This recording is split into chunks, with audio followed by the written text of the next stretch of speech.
Gulistan news के Delhi studio में आप सबको खुशामदीद कहते हैं। मैं हूं आपके साथ आसिफ रशीद। प्रोग्राम आप देख रहे हैं अब तक। प्रोग्राम का आज आगाज करेंगे दारुल हुकूमत नई दिल्ली की इस खबर के साथ कि दिल्ली के अंदर आज बुलडोजर चला है। दिन भर ताजा तरीन सूरत हाल से हमने आगाह रखा। क्या कुछ सूरत हाल जहांगीरपुरी के इलाके में 16 तारीख के बाद बनी, वो सारी चीजें आपके सामने रखी, और जो आज कुछ हुआ वो भी आपके सामने। और मुल्क की सबसे बड़ी अदालत यानी अदालत उज़्मा, या जिसे आप सुप्रीम कोर्ट दूसरे लफ्जों में कहते हैं, उस पर सबकी नजरें हैं। क्या वहां से एक बड़ी आबादी कल राहत की सांस दोबारा से ले पाएगी या नहीं, जो आज भी मिली है। दो तस्वीरें आपके सामने हैं। सुबह 10 बजे के करीब कार्रवाई शुरू हुई और एक तरफ बाजार, एक तरफ मंदिर मस्जिद, एक तरफ लोगों की भारी भीड़, एक तरफ सिक्योरिटी एहलकार, ये तमाम चीजें आज देखने को मिली हैं। बुलडोजर जिसकी एंट्री उत्तर प्रदेश रियासत में योगी हुकूमत ने की थी, वहां से मध्य प्रदेश का सफर तय करता हुआ अब यह बुलडोजर कौमी राजधानी दिल्ली के जहांगीरपुरी तक पहुंच गया। दारुल हुकूमत नई दिल्ली के जहांगीरपुरी इलाके में आज सुबह जबरदस्त हंगामा देखने को मिला। गहमा गहमी थी। सैकड़ों पुलिस अफसरान की मौजूदगी में एमसीडी अफसरान, यानी जो म्युनिसिपल कॉर्पोरेशन है नॉर्दर्न पार्ट, नॉर्थ दिल्ली की शुमाली दिल्ली के अंदर जो अफसरान काम करने वाले हैं, उनने गैर कानूनी तामीरात और तजावुजात हटाने के नाम पर कुछ दुकानों और मकानात को तोड़ दिया। 12 से ज्यादा ये तादाद बनी। इस दरमियान सुप्रीम कोर्ट ने इस कार्रवाई पर रोक लगा दी, वरना न जाने मजीद कितनी दुकानें और मकान आज मिट्टी के ढेर में तब्दील हो जाते। आज सुबह सवेरे अचानक खबर सामने आई कि नॉर्थ एमसीडी आज और कल यानी 20 और 21 अप्रैल के दिन में आज सुबह सुबह कार्रवाई करेगी, कल तक चलेगी और जहांगीरपुरी में गैर कानूनी तामीरात पर बुलडोजर चलाया जाएगा। गैर कानूनी तामीरात पर बुलडोजर चलने से पहले सीआरपीएफ, दिल्ली पुलिस और दीगर जो फोर्सेस थी, 1500 से ज्यादा जवानों की नफरी यहां पहुंची। फ्लैग मार्च शुरू किया गया और इलाके में दिल्ली पुलिस के special commissioner law and order Dipendra Pathak और दीगर कई अफसरान मौके पर पहुंचे थे। इंतजामी कार्रवाई के लिए बुलडोजर पहुंचने से पहले ही मौके पर नॉर्थ एमसीडी के मेयर राजा इकबाल सिंह और कमिश्नर संजय गोयल भी पहुंच गए थे। तैयारियों का जायजा भी लिया। जहांगीरपुरी में सुबह 10 बजे के बाद एमसीडी के बुलडोजर पहुंचे और सुबह तकरीबन 10:30 बजे एच ब्लॉक से कार्रवाई शुरू हुई और कुछ गैर कानूनी तामीरात गिराए जाने लगे। इस दौरान पुलिस फोर्स की मौजूदगी की वजह से किसी तरह का कोई नुकसान जब हो रहा था तो मुखालिफत नहीं हुई। नॉर्थ एमसीडी की कार्रवाई जहांगीरपुरी में चल रही थी कि अचानक सुबह तकरीबन 10:45 पर सुप्रीम कोर्ट ने मामले में मुदाखलत की। जमीयत उलमा हिंद की अर्जी पर एमसीडी की कार्रवाई पर रोक लगा दी गई। अदालत उज़्मा ने कहा कि फिलहाल हालात को ज्यों का त्यों रखा जाए और इस मामले में समाअत की तारीख 21 अप्रैल यानी कल जुमेरात को सुबह 10 बजे मुकर्रर की गई। बुलडोजर की कार्रवाई रुकने से मुतल्लिक सुप्रीम कोर्ट का हुक्म सादिर होने के बाद भी कार्रवाई तकरीबन 1.5 घंटे तक चली। एमसीडी ने तोड़फोड़ जारी रखी। ये कहा गया कि सुप्रीम कोर्ट का तहरीरी हुक्मनामा उनके पास नहीं पहुंचा, इसलिए कार्रवाई नहीं रुकेगी। इसी दरमियान तकरीबन 11:30 बजे जहांगीरपुरी जामे मस्जिद का दरवाजा भी बुलडोजर से तोड़ा गया, जिससे कई लोगों ने यहां पर गुस्से का इजहार करते हुए सवालिया निशान कार्रवाई पर लगाए। ये वो हिस्सा था जो मस्जिद के बाहर वाला था। मस्जिद की दीवार के साथ किसी तरह का अगर बुलडोजर ने पंजा नहीं लगाया, लेकिन बाहर वाले इलाके को एमसीडी ने कहा कि गैर कानूनी में तरीके से यहां पर कुछ तामीरात हुई हैं जो मंदिर वाले हिस्से से लेकर मस्जिद के उस कोने तक आती थी जहां पर बुलडोजर का पंजा चला। इस बीच इसी के बगल में मंदिर की गैर कानूनी तामीरात पर भी पंजा चला, लेकिन उसके करीब वाले इलाकों में कुछ एक हिस्सों को छोड़ दिया गया, जिस पर सवालिया निशान उठा कि ये एक खास तबके को निशाना बनाने की कोशिश है। करीब 12 बजे एमसीडी ने बुलडोजर की कार्रवाई रोकी। एमसीडी अफसरान ने बुलडोजर वापसी का कदम तब उठाया जब अदालत उज़्मा का हुक्म उन्हें मौसूल हो गया और एमसीडी की कार्रवाई पर मकामी लोग सवाल उठा रहे हैं। उनका इल्जाम है कि एकतरफा कार्रवाई की गई है, जिसमें खास तबके की दुकानों और मकानात को हदफ बनाया गया है। इस बीच सियासत दिन भर चलती रही। बीजेपी के कई लीडरान की तरफ से ट्वीट किया गया, कार्रवाई को सराहा गया। हिज़्ब इख्तिलाफ ने सवाल उठाए। अपोजिशन जमातें बीजेपी पर आज हमलावर थी। बीजेपी के एक लीडर ने ट्वीट करते हुए यह भी लिखा कि जेसीबी है, जिहाद कंट्रोल बोर्ड करार दिया गया उनकी तरफ से।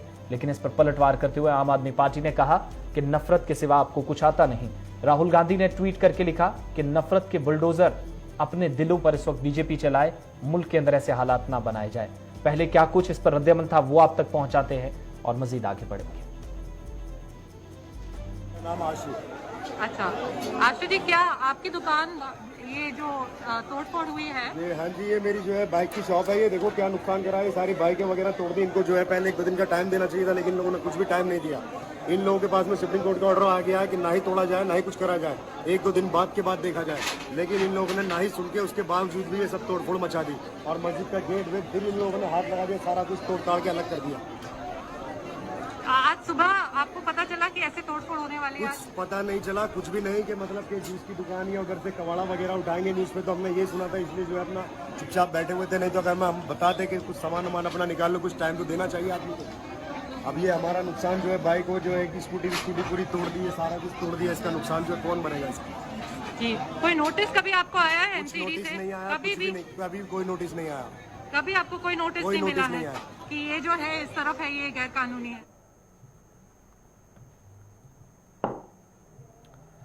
इस कार्रवाई के फौरन बाद सियासी जमातों के लीडरान भी उस इलाके की तरफ एक एक करके रुख कर रहे थे। शाम होते होते ऑल इंडिया मजलिस इत्तेहादुल मुस्लिमीन के सदर और हैदराबाद से रुकने पार्लियामेंट असदुद्दीन ओवैसी मामले पर हुकूमत को घेरते नजर आए। शाम को वो जहांगीरपुरी पहुंचे। जामे मस्जिद में उन्हें दाखिले की इजाजत नहीं मिली, लेकिन यहां पर भी बैरिकेडिंग थी, यहां उन्हें अंदर दाखिल नहीं होने दिया गया। पुलिस ने कहा माहौल खराब हो सकता है। दिन में सीपीआईएम की एक खातून रहनुमा भी यहां पहुंची थी, जिन्होंने अवाम से अमन बरकरार और बनाए रखने की अपील की थी। लेकिन असदुद्दीन ओवैसी दिन में जब कार्रवाई हो रही थी, बुलडोजर चल रहा था, तब क्या कुछ कह रहे थे, जरा उनकी वो बात भी आपको सुनाते हैं, जिसके बाद बीजेपी का भी बयान सामने आया था। लेकिन ओवैसी ने यकतरफा और मुस्लिम मुखालिफ कार्रवाई आज की इस बुलडोजर कार्रवाई को करार दिया। तड़पता है ना, तो हमको ये बतलाया गया कि खुदा की कुदरत जोश में आ जाती है।